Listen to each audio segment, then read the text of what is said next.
no estás en el frente, no llevas uniforme, no portas armas, solo quieres cruzar la calle, pero alguien te observa, espera, respira y aprieta el gatillo.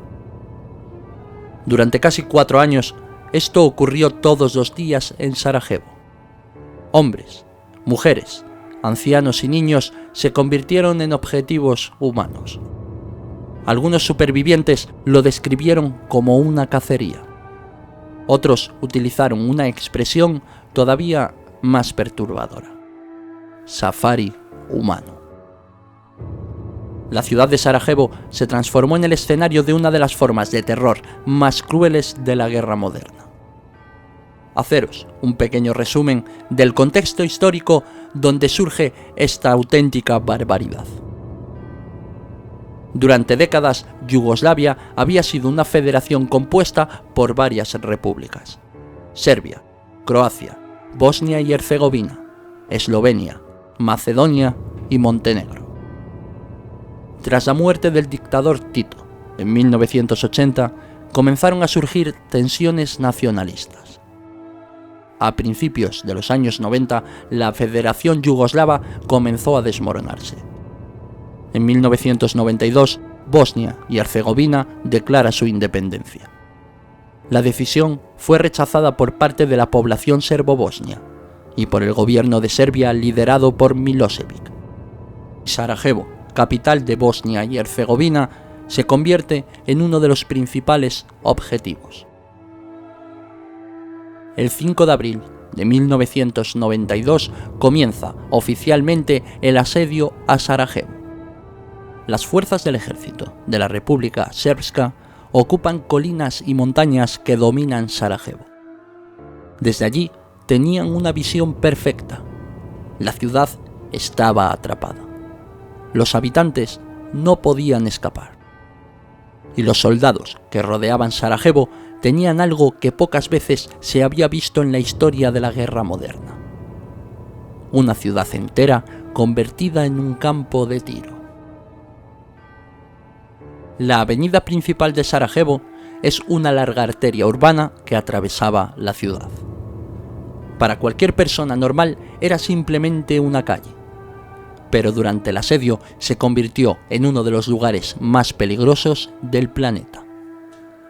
Cada ventana, cada esquina y cada cruce podía significar la muerte. Los francotiradores estaban apostados en hoteles abandonados, en edificios destruidos, en oficinas y en bloques de apartamentos situados en las alturas. Se registraron disparos a una distancia de más de 1000 metros. Otros francotiradores esperaban a menos distancia. Pero todos tenían algo en común: sabían que sus objetivos eran civiles. Y aquí comienza la teoría que da nombre al vídeo que estamos tratando hoy: el safari humano. Durante años fueron simples rumores, pero todo cambió con el documental Sarajevo Safari. Reunió testimonios de exmilitares, agentes de inteligencia y testigos relacionados con la guerra. La acusación es estremecedora. Civiles extranjeros adinerados habrían viajado a Bosnia. Miembros del ejército serbio los trasladaban a posiciones de francotiradores. Desde las colinas que rodeaban la ciudad de Sarajevo podían disparar contra la población civil.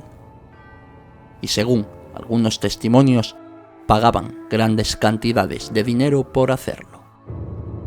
Uno de los nombres más importantes es el de Edin Subasic.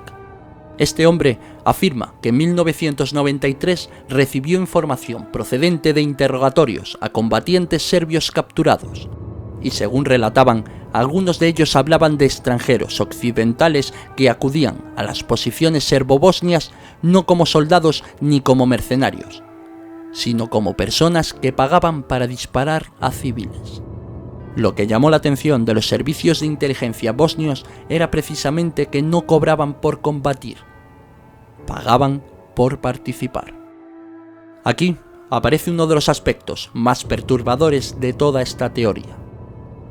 Varios testimonios recogidos por investigadores y periodistas hablan de una presunta lista de precios.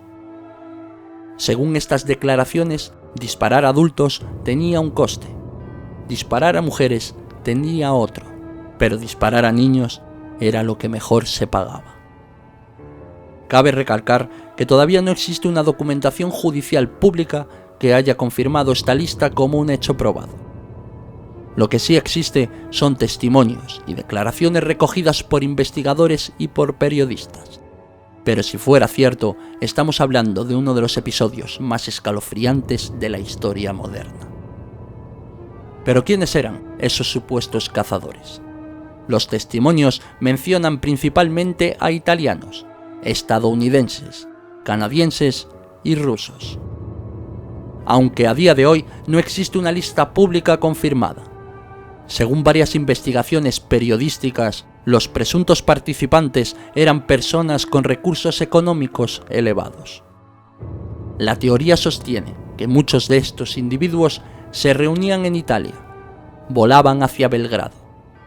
Allí eran recibidos por contactos vinculados a las fuerzas serbobosnias y trasladados a posiciones elevadas alrededor de la ciudad de Sarajevo.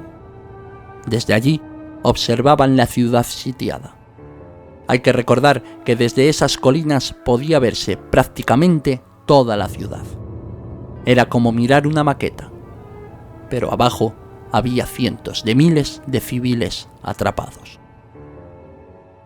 Los tribunales internacionales demostraron posteriormente que existió una campaña sistemática de terror. Utilizaban francotiradores, bombardeos y ataques indiscriminados contra civiles, todo ello dirigido desde posiciones serbias. Por lo tanto, la idea de que civiles extranjeros pudieran integrarse ocasionalmente en esas posiciones no resulta imposible para algunos investigadores. Durante décadas, esta historia permaneció en un segundo plano, pero entre 2025 y 2026 han ocurrido avances muy importantes. La Fiscalía de Milán abrió una investigación sobre estos hechos. Posteriormente apareció un primer sospechoso identificado, un hombre italiano de 80 años. Las autoridades investigan si participó directamente en disparos contra civiles o si colaboró en la logística de estos viajes. Por su parte, Bosnia mantiene abierta una línea de investigación. Italia sigue recopilando testimonios y cada día surgen nuevos testigos de esta masacre. Durante años, los habitantes de Sarajevo creyeron que los disparos que llegaban desde las montañas provenían de soldados serbios. Pero es posible que algunas de esas personas que apretaban el gatillo habían viajado cientos de kilómetros solo para matar por diversión. Este es el núcleo de la teoría del safari humano de Sarajevo, un tema que sigue bajo investigación y que, si llegara a demostrarse, estaría entre los episodios más oscuros y perturbadores documentados de cualquier guerra moderna. Durante el asedio de la ciudad, los habitantes desarrollaron hábitos impensables. Aprendieron a cruzar las avenidas en zigzag, a ocultarse detrás de vehículos destruidos y a esperar segundos concretos para cruzar una calle. Los niños crecieron aprendiendo algo que ningún niño debería aprender: cómo evitar la mira de un francotirador. Uno de los aspectos más terribles del asedio fue que los menores tampoco estaban a salvo. Más de 1.500 niños murieron dentro de la ciudad.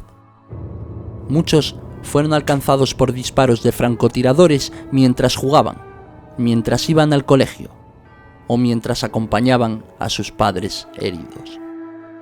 Uno de los símbolos de aquella tragedia fue la muerte de numerosos menores en parques infantiles, lugares que en cualquier parte del mundo representan seguridad, pero en aquel momento, en Sarajevo, podían convertirse en una sentencia de muerte. La ciudad sufrió cortes constantes de luz y de agua, tampoco tenían calefacción. Las personas tenían que salir a buscar agua, y los francotiradores lo sabían. Algunos supervivientes contaron que las fuentes públicas se convertían en trampas mortales. Las colas podían durar horas, y bastaba un solo disparo para sembrar el pánico. Entre las historias más conocidas se encuentra la de un chico llamado Boško y su novia llamada Azmira. Él era serbio y ella una bosnia musulmana. Su historia fue conocida como la versión balcánica de Romeo y de Julieta. Intentaron huir juntos de Sarajevo. El 19 de mayo de 1993 cruzaron una zona expuesta de francotiradores. Ambos fueron abatidos por disparos. Sus cuerpos permanecieron varios días tendidos sobre el puente, porque nadie podía acercarse a recogerlos. Estas imágenes de la pareja abatida por francotiradores dieron la vuelta al mundo. Los mercados eran otro objetivo frecuente. La gente acudía porque necesitaba comida, y los tiradores sabían dónde encontrar grupos de civiles. El ejemplo más conocido fue el mercado Markale. En 1994, un ataque causa decenas de muertos. Al año siguiente, en 1995, otro ataque volvió a golpear el mismo lugar. Las imágenes de cuerpos esparcidos entre puestos de comida conmocionaron al mundo. Durante los juicios posteriores a estas masacres, surgieron numerosos testimonios. Muchos apuntaban a que determinados tiradores habían adquirido reputación entre las tropas. Los disparos seguían una estrategia de terror. No buscaban únicamente matar, buscaban que nadie se sintiera seguro. Miles de personas vivieron durante años con la sensación de que podían morir en cualquier instante. No sabían dónde estaban los tiradores, cuándo dispararían o quién sería el siguiente en morir. La incertidumbre era constante, y esto fue una forma de guerra psicológica. Durante 1993, los habitantes construyeron una salida, un túnel bajo la pista del aeropuerto, conocido como el Túnel de la Esperanza. Gracias a él entraban alimentos, llegaban medicinas y podían moverse personas. Fue una de las pocas vías de supervivencia durante todo el asedio. El asedio termina oficialmente en febrero de 1996. Habían pasado 1425 días, uno de los asedios más largos de la historia moderna. Más de 11.000 personas murieron dentro de la ciudad, y toda una generación quedó marcada para siempre. Durante casi 4 años, Sarajevo fue una ciudad donde cruzar la calle podía ser más peligroso que estar en el propio campo de batalla. Una ciudad donde los civiles se convirtieron en objetivos, donde el sonido de un disparo podía llegar desde una montaña lejana, y donde miles de personas aprendieron a vivir bajo la mirada invisible de un francotirador. Por eso, décadas después, cuando los supervivientes recuerdan aquellos años, muchos siguen utilizando la misma expresión, una expresión que resume el horror de lo ocurrido. Fueron víctimas de un safari humano. Si te ha gustado este vídeo y quieres que sigamos trayendo más vídeos como estos al canal, por favor, suscríbete, dale al botón de me gusta y deja en la caja de comentarios qué otros vídeos quieres que traigamos aquí al canal. Muchas gracias por quedarte hasta el final. Esto es Real Crimen y nos vemos en la siguiente cacería humana.